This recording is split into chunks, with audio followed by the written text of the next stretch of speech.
Could the Cowboys use both their first-round and second-round pick in the 2019 NFL Draft on wide receivers? They most certainly could. Back in October, the Cowboys sort of drafted Amari Cooper with a 27th overall pick by sending their first-round pick to the Oakland Raiders for his services. With the 58th overall pick, could the Cowboys turn back to the receiver position to bolster their receiving core heading into 2019? With Cole Beasley set to hit free agency, and no true slot wide receiver on the roster, here are 3 receivers the Cowboys could target with the 58th overall that could fill out their starting lineup. Deebo Samuel, South Carolina, 6 feet, 0 inches, 210 lbs. Out goes Cole, in comes Deebo. The former South Carolina wide receiver is entering the draft as one of the more talented wideouts, but this receiving class will probably fall more toward the second round, which could allow Deebo Samuel to slip to the Cowboys at the end of the second round. Entering the 2019 NFL Draft, Samuel reminds me a lot of what we saw in DJ Moore last year, who was drafted in the first round by the Carolina Panthers. Samuel doesn't have Moore's athletic ability, but every other aspect of his game is almost an identical clone of DJ Moore. In his 4 years at South Carolina, Samuel struggled to stay healthy, but when he was lighting up the SEC.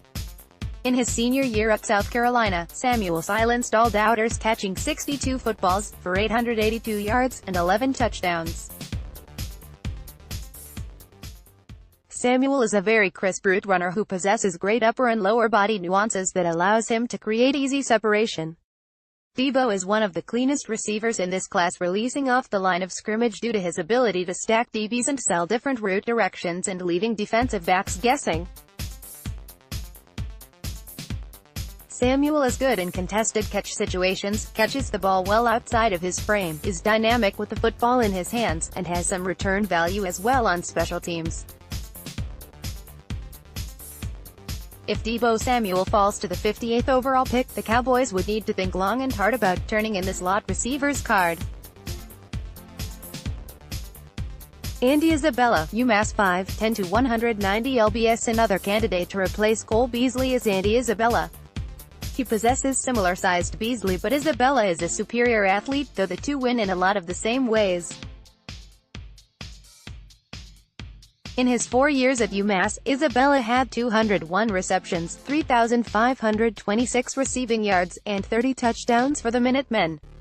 Isabella is extremely quick off the line in his releases, and crisp at the top of his routes to create easy separation in all 3 levels of the field.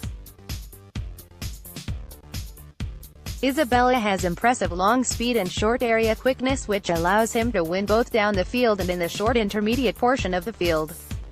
He is also a very nuanced route runner that has done a nice job of using his short area quickness to get open in and out of his breaks.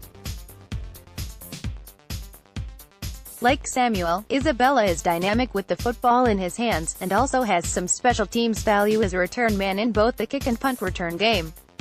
While his size will likely force Andy Isabella to be a full-time slot, he showed enough at UMass that makes me think he could find success on the outside, testing vertically as well due to his speed. Isabella does need to develop as a natural hand catcher, as he struggled catching the football away from his frame both at UMass and in Mobile at the Senior Bowl. A.J. Brown, Ole Miss, 6 feet 1 inch, 230 lbs. A.J. Brown is not the average slot receiver, but that's where he primarily played at Ole Miss. Listed at 6 feet 1 inch and 230 lbs, Brown is a big guy that is a much better route runner than given credit for. What Brown lacks in the athletic department, he makes up for with his reliable hands, route running ability, and ball skills at the catch point. Brown's home at the next level will likely come in the slot due to his lack of athletic ability, long speed, and short area burst when lined up on the outside. When lined up in the slot, Brown saw a lot of free releases and is able to use his route running ability and size to beat nickel defenders with ease. While Brown is certainly lacking in the speed department, he did show the ability to win vertically at Ole Miss. In his 3 years at Ole Miss, Brown hauled in 189 football, 2,984 receiving yards, and 19 touchdowns. Similar to Deebo Samuel, the Cowboys would likely need some luck to fall their way in order to land A.J. Brown, but with the lack of wide receiver talent at the top of the draft, and depending how he tests at the Combine, the former Ole Miss wideout could certainly be there when the Cowboys are on the clock in the second round. For whatever reason, A.J. Brown is being overlooked by his teammate Metcalf in the upcoming draft. Brown is smooth and unpredictable after the catch, something Metcalf struggles with. Here Brown hits a Hesse on the first man and wiggles past the second.